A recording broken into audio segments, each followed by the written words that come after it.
Kasi alam mo, yung mga nanay, maraming pagkakataon na umiiyak pero hindi nila ipinapaalam sa atin. Umiiyak yung mga nanay natin pagpakiramdam nila na babastos natin sila. Pag sinasagot-sagot natin sila, pag nagdadabog tayo, pag nagtataas tayo ng boses sa kanila, umiiyak sila kasi feeling nila wala silang kwentang ina. Kaya ginaganon natin sila. Umiiyak sila pero hindi nila sinasabi sa atin. Umiiyak sila pag may hinihingi tayo na hindi nila maibigay. Kasi nanliliit sila. Hiyang-hiya sila dahil gusto nilang ibigay pero hindi nila kaya. Alam nating nagtatampo tayo.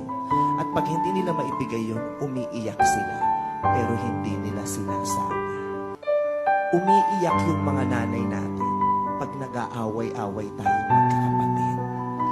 Pag yung ang tatanda na natin pero hindi tayo nagkakasundo-sundo, gusto niyang mamagitan, gusto niyang sabihin kung sino sa atin ang mali, pero hindi niya magawa kasi ayaw niyang magmukhang merong pinapaburan.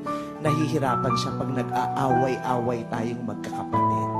Umiiyak siya, pero hindi niya sinasabi.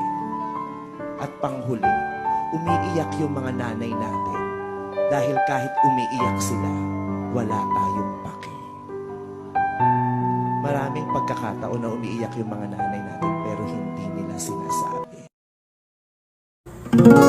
Pansin mo ba ang pagbabago?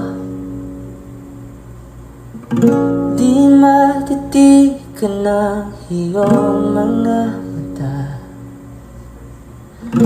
Tila hindi na nananabik sa iyong yakap at halik. Sana'y malaman mong hindi sinasadya. Kung ang nais ko ay maging malaya,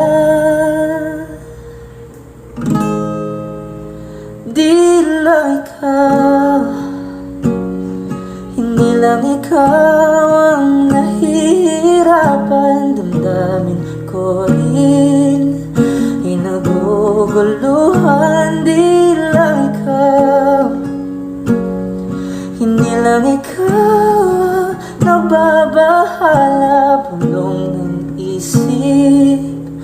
Huwag kang magpagkawalan, ngunit